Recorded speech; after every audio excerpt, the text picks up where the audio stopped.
Carlos Pimentel, muy buenos días, qué bueno que estés con nosotros. Carlos Pimentel es el director de compras y contrataciones.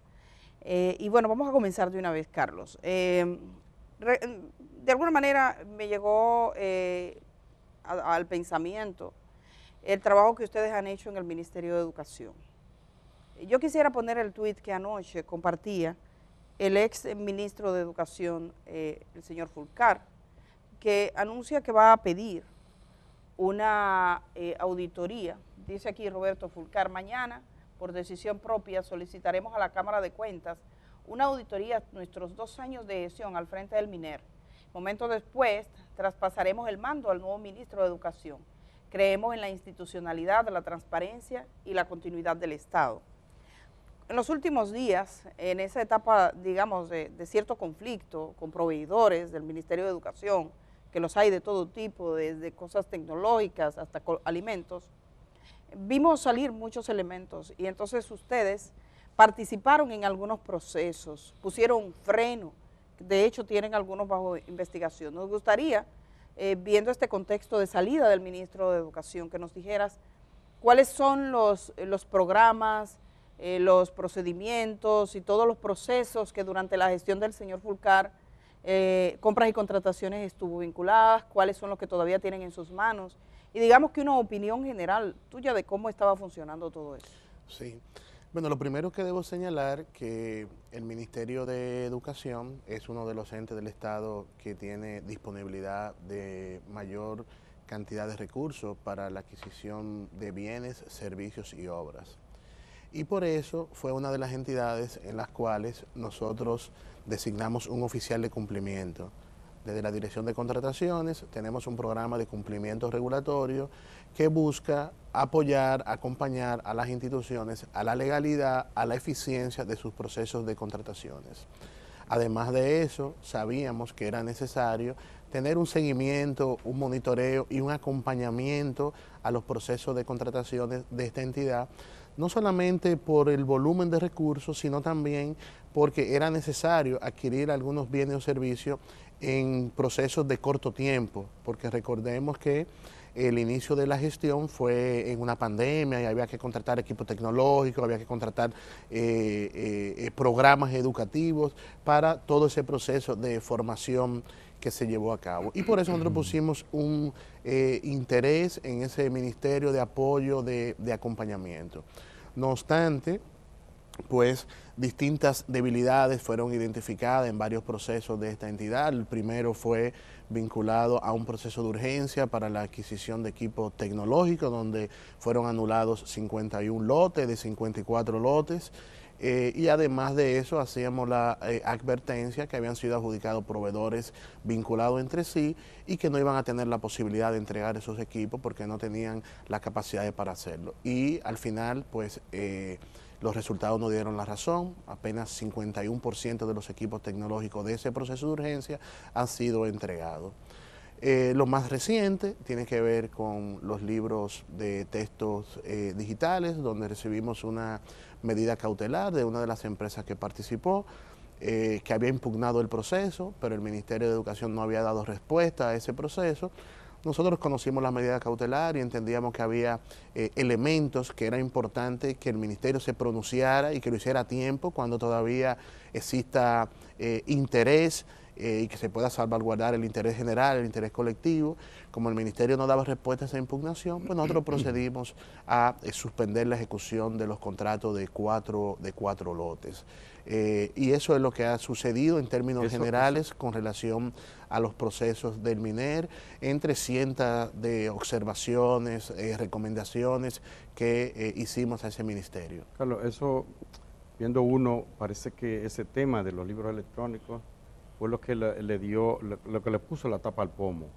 ¿Cuáles fueron las irregularidades que ustedes encontraron en ese punto? Estamos hablando de 2.400 millones más o menos. Ahí nosotros no conocimos el fondo. Okay. Ahí conocimos una medida cautelar. Un proveedor impugna, Ministerio de Educación no le responde, el proveedor pone una medida cautelar, nosotros conocemos la medida cautelar y decimos, es bueno que el Ministerio se pronuncie a tiempo con relación a esta impugnación y por eso nosotros decidimos suspender la ejecución de 4 lotes hasta tanto el ministerio se pronunciara, porque entendíamos que había elementos que debían ser valorados. O sea, con relación a ese proceso, nosotros no hemos conocido el fondo todavía, no estamos apoderados de ningún recurso, pero eventualmente pudiéramos ser apoderados de algún recurso luego de la decisión de la impugnación por parte del ministerio. ¿Y cuál fue la respuesta que le dio el ministro en ese momento? No, no hubo respuesta. No hubo ninguna. No hubo respuesta. Esa es la Nunca, realidad. nunca tuvo la posibilidad, ya que ustedes tenían tanta, digamos, temas de tanta importancia con el Ministerio de Educación, de reunirse con el ministro de Educación.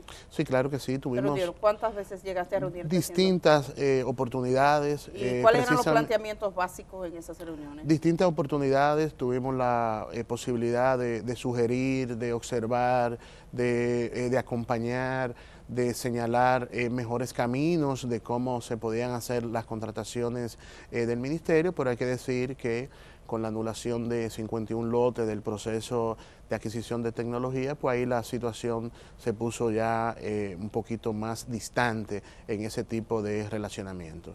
No obstante, nosotros mantuvimos nuestro oficial de cumplimiento en el Ministerio de Educación y en una ocasión llegamos a tener 2 oficiales de cumplimiento para nosotros garantizar el cumplimiento de nuestro rol, nuestras funciones. De cumplimiento es una persona, un técnico ahí instalado. Es que correcto, va, que designado, exacto, correcto, designado por la Dirección General de Contrataciones. Por eso... ¿No se objetó la presencia de ese oficial de cumplimiento o se la pusieron difícil? No se objetó porque es un programa que está avalado por un decreto presidencial y hay una política de la Dirección General de Contrataciones, pero hay que decir que no tuvo toda la apertura para desarrollar su trabajo, para hacer su acompañamiento, a diferencia como ha sucedido en otras entidades, donde el oficial de cumplimiento es una figura que debe ser valorada porque te está apoyando, acompañando a hacer las cosas correctamente. Que quizá el camino hubiese sido otro, pero cuando dices que no tuvo toda la apertura, que se la pusieron en China. Es correcto, en buen dominicano. Se la pusieron en China. Así es. Mi Y madre. China está lejos. Sí, China está lejos, yo lo pude Hay que darle la vuelta. Lo pude Es así, verificar. es correcto, Se la así pusieron es. difícil. Así es. Wow. Y el resultado al final, bueno, el proceso, estos procesos, de alguna manera ustedes llegaron a concluir alguno, o sea, a terminar. Sabemos que has dicho de procesos que encontraron en las licitaciones algunas irregularidades, se lo comunicaron al ministerio. Quiero saber si en algún momento el Ministerio de Educación, bajo la tutela del ministro Fulcar, revirtió algún proceso por recomendación de ustedes. Si ustedes encontraron alguna evidencia de algo más que fallos administrativos. Porque también, sabes que ahora mismo en tiempo de redes sociales veo muchas cosas que se dicen no necesariamente documentadas. Sí. Mire, qué bueno que termina con ese juicio, porque el monitoreo que hacemos de red y de medios nos está indicando que el 73% de las alertas, como le he denominado, no tienen sustento. 73%, 73% de lo que estamos viendo en redes, alerta, no tiene sustento. La otra parte, su análisis, luego de la verificación, para nosotros de una alerta se puede convertir en una denuncia. Y si la denuncia tiene algunos elementos, pues nos podemos apoderar de oficio de alguna investigación, de algún tipo de seguimiento. Y por eso los trabajos de periodismo de investigación sobre los cuales nos hemos apoderado, pues han tenido algún nivel de resultado porque se ha verificado que existen debilidades o que existen violaciones a la ley de contrataciones. Con relación a la pregunta, pues hay que decir que no, que lamentablemente todo lo contrario.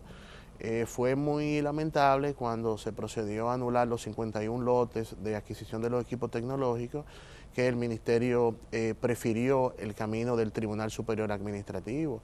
Incluso no podemos olvidar que llamó claramente a los proveedores a constituirse en intervinientes voluntarios de ese proceso. ¿Y en qué está ese proceso? Ese proceso está en la espera de que el Tribunal Superior Administrativo fije la fecha para conocer el fondo del proceso, ¿no? Estamos hablando de una decisión del Ministerio de Educación contra compras y contrataciones. Luego de la suspensión de los lotes. Por la suspensión. Exacto, el Ministerio decidió accionar en el Tribunal Superior Administrativo. Eso llevó a reflexiones en el ámbito jurídico, que como docentes del Estado se tenían que enfrentar cuando el órgano rector de las contrataciones estaba estableciendo pues una decisión que en hecho, en derecho, estaba totalmente fundamentada.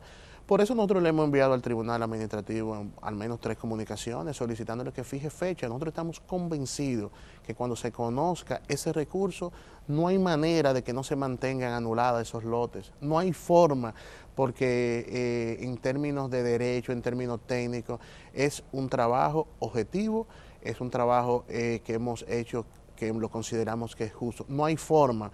Por eso yo insisto que el tribunal pues fije la fecha para que conozcamos el recurso, porque ahí están los hechos, ahí están todas las violaciones que sucedieron. Carlos, otro caso que ha llamado la atención, que ha ocupado la atención de la opinión pública, es el que tiene que ver con el programa especial que dirige Neney Cabrera.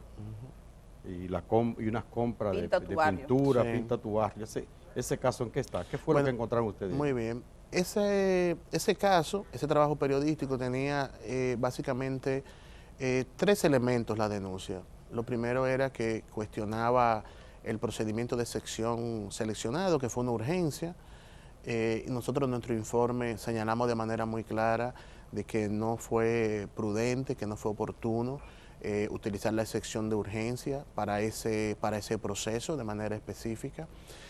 También señalaba el trabajo periodístico que existían varios proveedores vinculados entre sí. Nosotros confirmamos que ciertamente más o menos lo mismo que con los libros. Sí, que habían proveedores vinculados entre sí. En nuestro informe pues confirmamos que ciertamente había proveedores vinculados entre sí.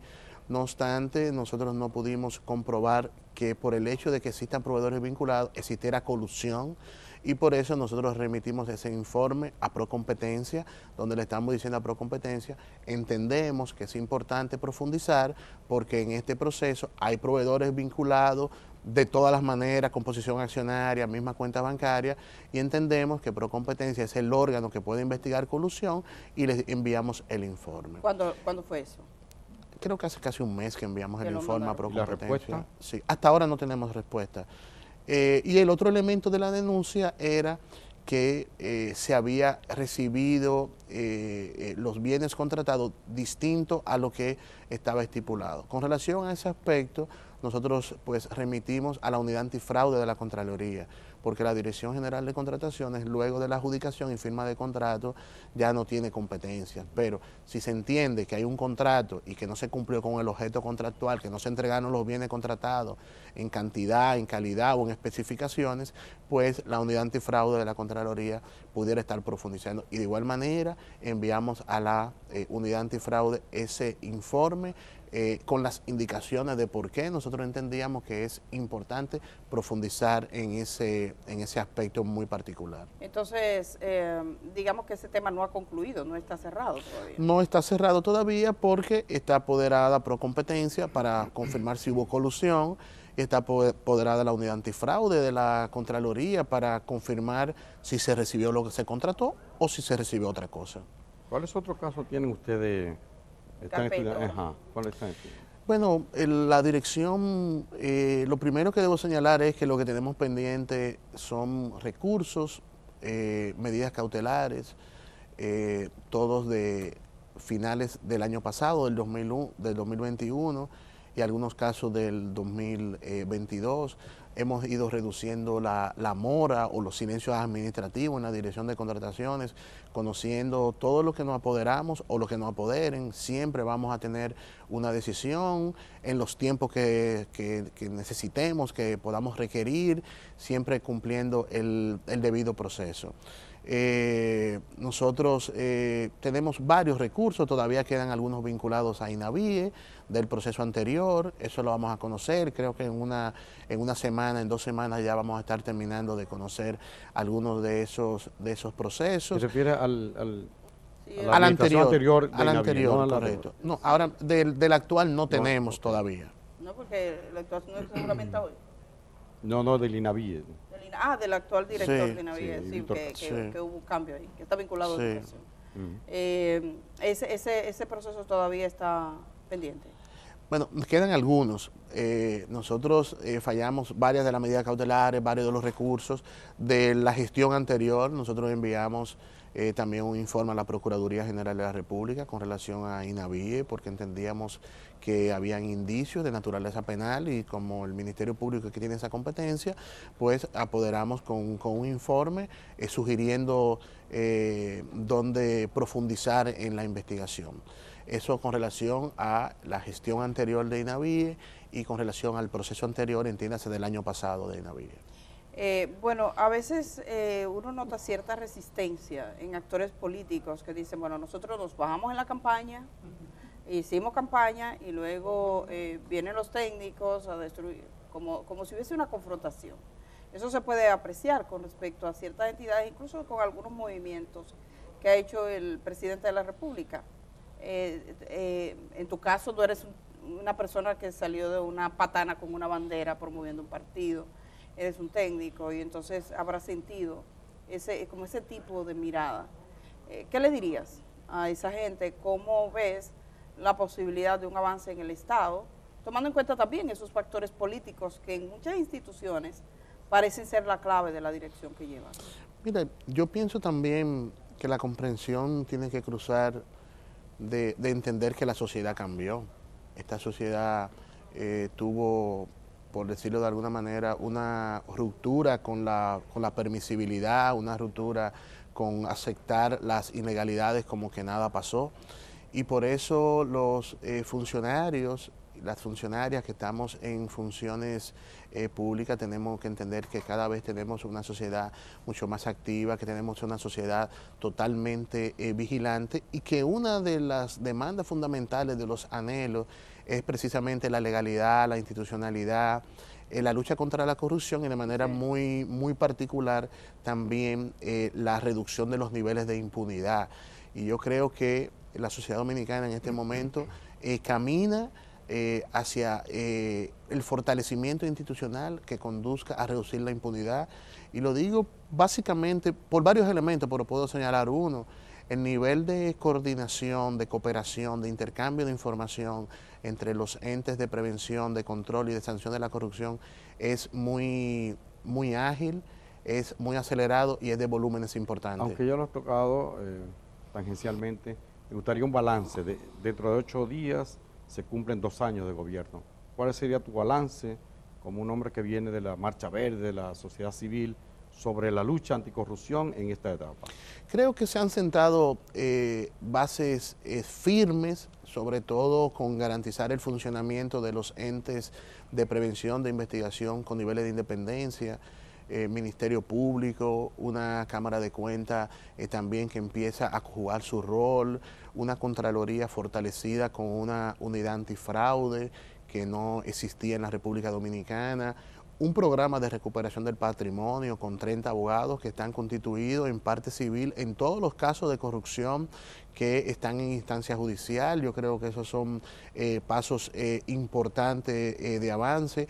Una dirección general de contrataciones con un programa de cumplimiento, aportando debida diligencia, llevando caso a la Procuraduría, que nunca había llevado la dirección de contrataciones caso a la Procuraduría, y sobre todo manteniendo los archivos limpios de todos los recursos que conoce, y además de eso, conociendo incumplimientos. En esta gestión llevamos alrededor de 333 proveedores inhabilitados o suspendidos, que es un tema también importante analizar, lo que hemos estado detectando con la debida diligencia, proveedores participando con documentos falsos en los procesos de contrataciones, proveedores tratando de pescar en río revuelto también.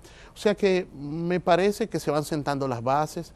La sociedad debe seguir firme, la sociedad debe seguir demandando institucionalidad, legalidad, demandando justicia de los de ayer y logrando también integridad con aquellos que tenemos función pública en el día de hoy.